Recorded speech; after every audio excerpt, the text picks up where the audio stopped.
রাজধানীতে কয়েক স্তরে নিরাপত্তা জোরদার করেছে আইনশৃঙ্খলা বাহিনী। গুরুত্বপূর্ণ সব জায়গায় তল্লাশি চৌকি বসানো হয়েছে, বাড়ানো হয়েছে গোয়েন্দা তৎপরতা। নাগরিকদের কাছ থেকেও নাশকতাকারীদের তথ্য চেয়েছে পুলিশ।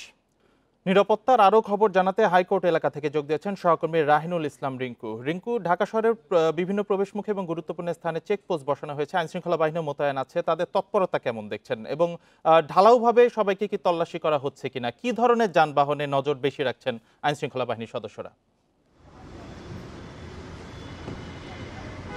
জি, ধন্যবাদ। আমি এখন হাইকোর্ট এলাকায় আছি। এই মুহূর্তে আমরা যেটা দেখতে পাচ্ছি যে আগামীকাল, আপনি জানেন যে আগামীকাল কার্যক্রম নিষিদ্ধ আওয়ামী লীগের সভাপতি প্রাক্তন প্রধানমন্ত্রী শেখ হাসিনার যে আন্তর্জাতিক অপরাধ ট্রাইব্যুনাল থেকে মানবতা বিরোধী অপরাধের যে রায় ঘোষণার যে তারিখ কালকে ঘোষণা করা হবে, এখানে আমরা আরও খবর পেয়েছি বা জানতে পেরেছি যেগুলো যে ঢাকা শহরের বিভিন্ন স্থানে পুলিশের এবং আইনশৃঙ্খলা রক্ষাকারী বাহিনীর কিছু কিছু জায়গায় পুলিশ এবং কিছু কিছু জায়গায় যৌথ বাহিনীর যে চেকপোস্ট সেগুলো কিন্তু নিরাপত্তা বাড়ানো হয়েছে।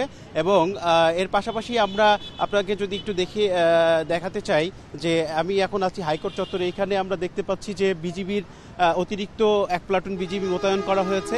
এর পাশাপাশি আইনশৃঙ্খলা রক্ষাকারী বাহিনীর যে সতর্ক অবস্থান সেটা কিন্তু রয়েছে।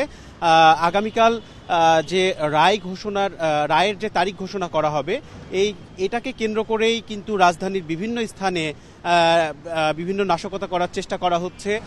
আপনি জেনে থাকবেন যে পেট্রোল বোমা সহ বিভিন্ন গাড়িতে হামলা কিন্তু করা হচ্ছে।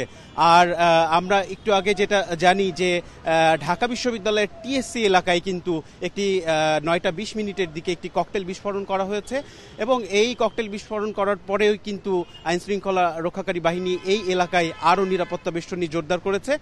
আমরা যেমনটি বলছিলাম যে আইনশৃঙ্খলা রক্ষাকারী বাহিনীর এই সতর্ক অবস্থানের পাশাপাশি কিন্তু এমনিতে তারা যে চেকপোস্ট বসিয়েছে এখানে কিন্তু গণহারে তল্লাশি করা হচ্ছে এমনটি নয়।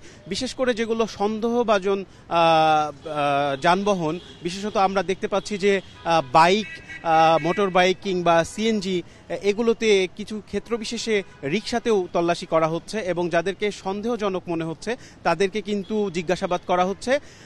মোটর বাইকের ক্ষেত্রে বৈধ মোটর বাইক এবং কারের ক্ষেত্রে ছোট যানবাহনগুলোর ক্ষেত্রে কিন্তু তাদের বৈধ কাগজপত্র আছে কি না তাদেরকে সন্দেহজনক মনে হলে জিজ্ঞাসাবাদ করা হচ্ছে। এবং এর পাশাপাশি কিন্তু আমরা জানি যে বিভিন্ন স্থানে সন্দেহভাজনের কারণে তাদেরকে কিন্তু